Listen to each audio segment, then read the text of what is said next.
자, 저희는 이제 증시 이야기를 좀 해보겠습니다. 간밤 미국으로부터는 좀 상반된 분위기의 두 가지 소식이 들려왔는데 한 가지는 메모리 반도체 풍향계로 불리죠. 마이크론 테크놀로지의 어닝 서프라이즈 발표가 있었습니다.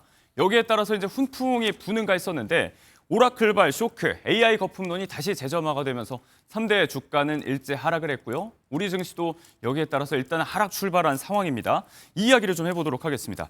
일단은 마이크론 테크놀로지의 어닝 서프라이즈, 실적 전망이 굉장히 좋았어요. 어떤 내용이었을까요? 네, 그러니까 이제 마이크론이라면 이제 하나의 이제 최근에 AI 반도체의 어떤 풍향계라고 할 수 있겠죠. 예. 그래서 아마 이 시간에 주가도 오르고 계속 주가가 오르는 그 추세였는데요. 예. 이제 HBM의 어떤 반도체의 핵심적인 것들 그리고 이제 앞으로 계속 2분기 올해 2분기 실적에 대한 어떤 높은 전망치를 우회하는 예. 실적이 나왔기 때문에 거기에 어떤 반영된 어떤 시장의 반응이었다고 볼 수 있겠습니다. 네.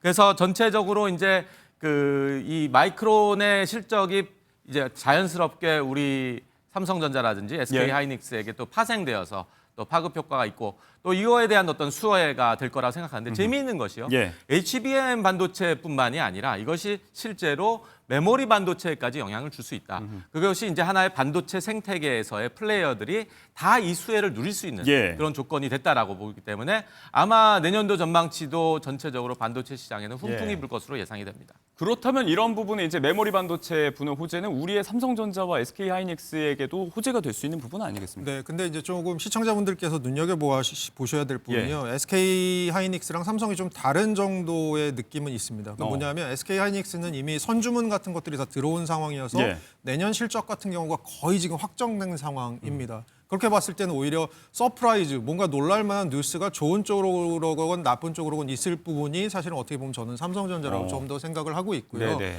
그런 측면에서는 저희가 보통 이제 주가를 생각할 때는 SK 하이닉스의 내년 실적은 이미 주가에 많이 반영돼 있다고 판단하시는 분이 네. 좀 좋을 것 같고, 근데 그 주가에 반영돼 있는 실적 자체는 내년에 굉장히 좋고요. 아까 교수님께서 말씀해 주셨지만 어쨌든 간에 반도체가 지금 메모리 반도체가 아니고 HBM 쪽에서 슈퍼 사이클이 들어온 상황이어서 메모리 반도체 지금 같이 가고 있는 상황이기 때문에 평소에 저희 반도체 한번 사이클 들어오면 1년 반에서 2년 정도 좋거든요. 예. 이번에는 그 사이클이 조금 더 긴 호흡으로 갈 어허. 것이다라는 네. 얘기들이 있다 정도 명심해 주시면 좋을 것 같습니다. 조금 낙관적으로 볼 지점도 분명히 있다라는 말씀이신데 반대로 이제 간밤에 증시 하락을 이끌었던 오라클발 쇼크. 이제 대규모 데이터 센터를 둘러싸고 주요 투자자들이 이탈하고 있다는 소식에 대량 투매가 이루어졌습니다. 결국 이제 AI 버블론이 다시 점화됐다고 볼 수 있는 부분인데 이런 부정적인 영향이 또 우리의 삼성전자, SK 하이닉스, 우리 증시에 미칠 영향도 생각을 좀 해야 되지 않겠습니까? 그렇죠. 그러니까 AI 거품론의 어떤 본질을 우리가 좀 봐야 돼요. 예. 그러니까 이제 이게 뭐냐면은 어떤 밸류에이션이 실제 매출이라든지 영업이익보다 너무 높게 책정되어 있다. 그것을 우리가 거품이라고 얘기하잖아요. 예. 그래서 아마 이번에 이제 이것이 촉발된 이유가 이제 오라클일 겁니다. 이제 오라클이 실제로 미시간에 이제 데이터 센터를 협업해서 짓기로 했는데 투자 파트너인 이제 블루 아울 캐피털이라는 회사가 갑자기 예. 투자를 포기했어요. 그래서 이탈을 한 상황이고요. 네. 아마 3천억 달러 규모의 이제 오픈 AI하고 같이 공동 투자를 하기로 했는데 왜 갑자기 이 블루 아울 캐피털이 여기서 빠져나왔느냐? 예. 그것이 이제 어떻게 보면은 오라클의 어떤 재무적인 문제가 있는 것이 아니냐라는 그런 것 때문에 예. 이제 신용부도 스와프 CDS라고 하죠. 이것이 실제로 거의 150 베이시스 포인트까지 올랐어요. 예. 그렇기 때문에 투자자들 입장에서는 오라클의 현 상태가 매우 좋지 않다. 오라클은 결국에는 데이터 센터는 AI. 그래서 AI는 거품론. 이렇게 해서 이어지기 때문에 네. 어떤 이런 패닉 현상이 조금 일어나는 그런 부분이라 생각합니다.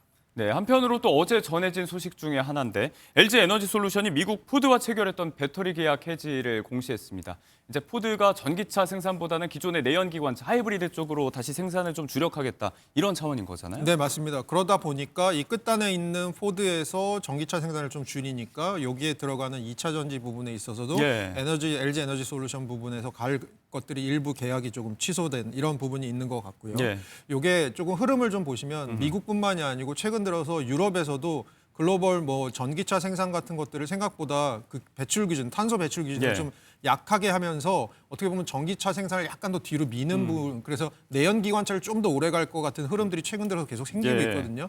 요거는 단순히 트럼프의 현상으로 생긴 뭔가 탈탄소화의 좀 늦어짐의 효과가 있기 때문에 네. 제가 보기엔 그런 측면에서는 우리나라 2차 전지 기업들이 최근에 조금 살아나나 싶었는데 네. 또 전기차 수요가 생각보다 빨리 안 늘 가능성도 좀 염두에 두셔야 될 것 같습니다. 전기차 섹터 자체의 매력이 좀 반감됐다는 부분을 고려하셔야 될 것 같다.